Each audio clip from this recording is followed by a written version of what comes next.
एक और बड़ी खबर आपको बता दें, शहीद फ्लाइट लेफ्टिनेंट आदित्य बल दरअसल शहीद विंग कमांडर एम राणा मंडी के रहने वाले थे। ये इस वक्त जानकारी मिल रही है। दरअसल MiG-21 विमान के क्रैश होने के बाद हमारे देश के 2 वीर सपूतों को हमने खो दिया। अद्वितीय बल जम्मू के रहने वाले हैं शहीद फ्लाइट लेफ्टिनेंट और शहीद विंग कमांडर एम राणा मंडी के रहने वाले हैं। ऐसे में इन दोनों के शहादत के बाद ये देश के लिए एक बड़ी क्षति है। जहां बाड़मेर में MiG-21 विमान क्रैश हुआ था और उस क्रैश में जिन 2 वीर सपूतों ने अपनी जान गंवाई, उनके नाम अब सामने आ चुके हैं। दरअसल विमान में आग लगी थी, उसके बाद हादसे में दोनों पायलट शहीद हो गए थे। दमकल की 6 गाड़ियों ने आग पर काबू भी पाया। तो वहीं रक्षा मंत्री राजनाथ सिंह ने हादसे पर दुख भी जताया, लेकिन वो तस्वीरें हम आपको उन शहीदों की दिखा रहे हैं और उनके नाम और कहां के वो रहने वाले हैं। शिवानी हमारी सहयोगी इस खबर पर ज्यादा जानकारी के साथ जुड़ गई हैं। शिवानी, फ्लाइट लेफ्टिनेंट अद्वितीय बल और एम राणा जो कि मंडी के रहने वाले थे, इन 2 वीर सपूतों को हमने खो दिया, लेकिन इनकी शहादत शायद अगले कई सालों तक याद की जाएगी, क्योंकि इन्होंने अपनी शहादत तो दी लेकिन एक पूरे गांव की लोगों की जिंदगी बचा ली। तकरीबन 3000 जिंदगियों को इन्होंने बचाया।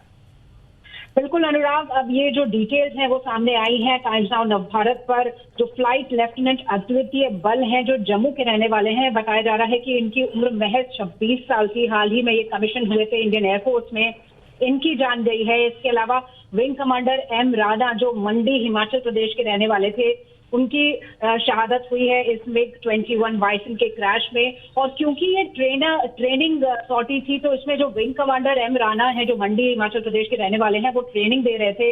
और जो दूसरे अधिकारी हैं, दूसरे पायलट फ्लाइट लेफ्टिनेंट अद्वितीय बल जो जम्मू के हैं, वो ये ट्रेनिंग ले रहे थे, वो प्रशिक्षु थे। और सभी ने देखा किस तरह का एक बहुत ही भीषण हादसा था MiG-21 का।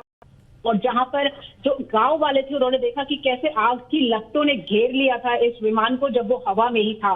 तो ऐसा लगता है कि इस विमान में कोई खामी आई और उसके बाद इसमें आग लगी, लेकिन दोनों ही पायलट्स ने अपनी जान की परवाह किए बिना कोशिश की कि इसे ऐसी जगह पर ले जाया जाए जहां पर डेजर्टेड एरिया है, जहां पर फील्ड है, जहां पर आबादी नहीं है।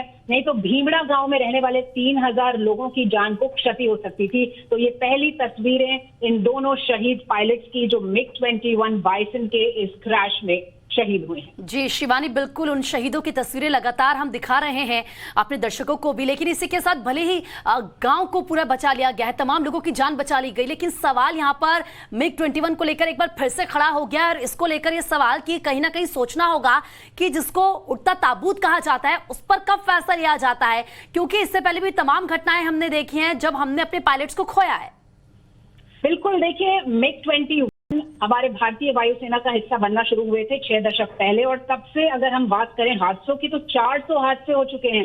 200 पायलट की जान जा चुकी है MiG-21 के अलग अलग क्रैशेस में, और पिछले 1.5 साल में आधा दर्जन क्रैश हुए हैं MiG-21 के। लेकिन बात यह है कि भारतीय वायुसेना के पास अभी भी जो स्ट्रेंथ होनी चाहिए, 42 स्क्वाड्रन की स्ट्रेंथ होनी चाहिए फाइटर जेट्स की, वो पर्याप्त नहीं है। 30 से 31 स्क्वाड्रन की स्ट्रेंथ है। तो ये जो कमी है भारतीय वायुसेना के पास लड़ाकू विमानों की, उसकी वजह से MiG-21 को अभी तक फेज आउट नहीं किया जा सका है। बताया जा रहा है कि अगले 3 से 4 सालों के बीच इसे रिटायर कर दिया जाएगा, लेकिन तब तक लगातार हम देख रहे हैं कि इस तरह के हादसों से ये सवाल उठ रहे हैं कि क्यों इतनी देरी की गई इंडक्शन में नए जहाजों की, और क्यों बार बार ये जो शहादत हो रही है हमारे होनहार पायलट्स की, वो क्यों हो रही है और किस वजह से ये जो फॉल्ट है बार बार इन विमानों में हो रहा है।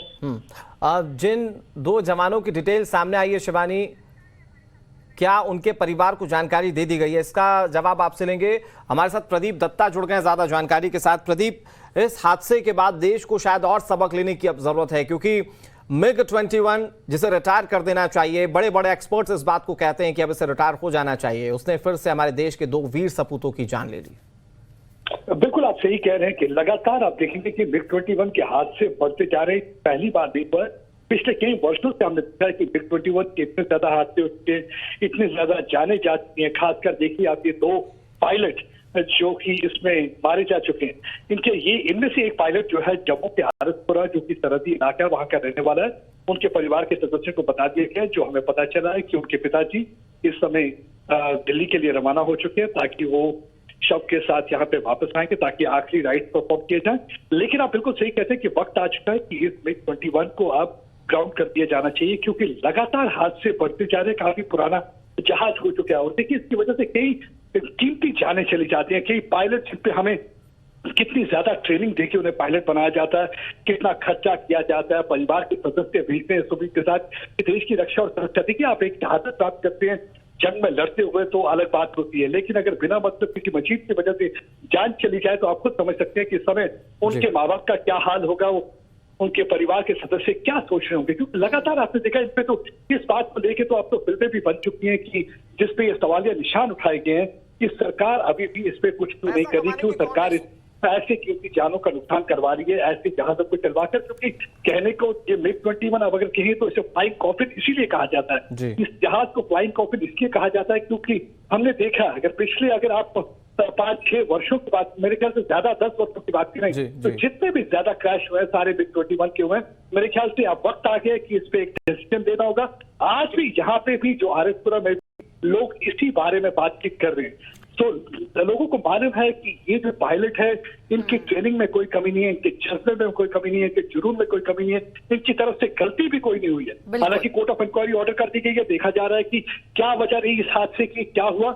लेकिन लोगों के मन में यही है कि इस मशीन में खराबी है, अब वक्त आ गया है कि इस मशीन को ग्राउंड किया जाए। एक फ्लाइंग कॉफिन और ज्यादा देर ना उड़ाए जाए, कितनी देर तक माओ की कोख गुजरती रहेगी और कितनी देर तक उनके अपने घर के सदस्य खोने पड़ेंगे। तो यहाँ पे भी सारी जगह पे यही बातचीत होती है कि वक्त आ गया कि आप इस जहाज को उड़ाना बंद कर दिया जाए। प्रदीप, जो लगता है जो फैसला बहुत पहले ले लेना चाहिए था, हालांकि अभी तक नहीं लिया गया है, और अब कहीं ना कहीं इसमें देरी नहीं करनी चाहिए क्योंकि हमने अपने तमाम पायलट्स को खोया है, बकायदा हम उसका डेटा भी दिखा रहे हैं, और ऐसे में देरी करना ये कहीं ना कहीं चिंता का ही विषय है। प्रदीप, हम आपके पास लौटेंगे, शिवानी भी क्योंकि लगातार हमारे साथ बनी हुई है। शिवानी, और क्या कुछ जानकारी अभी तक आपको मिल पाई है बाकी?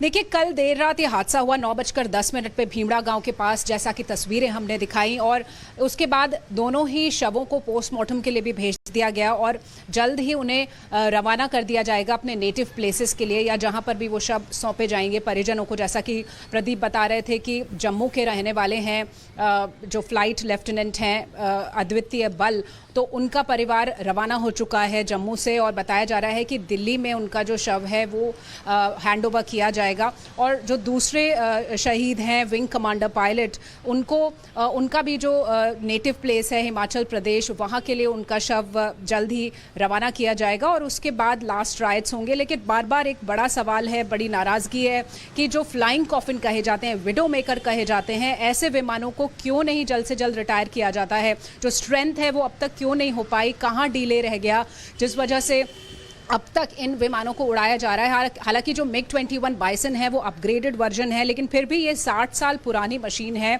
और बार बार जितनी भी दुर्घटनाएं हुई हैं, जब भी कोर्ट ऑफ इंक्वायरीज हुई हैं, तो ये सामने आया है कि जो हादसे की वजह है वो ज़्यादातर टेक्निकल फॉल्ट रही है। कभी इंजन फेल होने की वजह से ऐसा हुआ।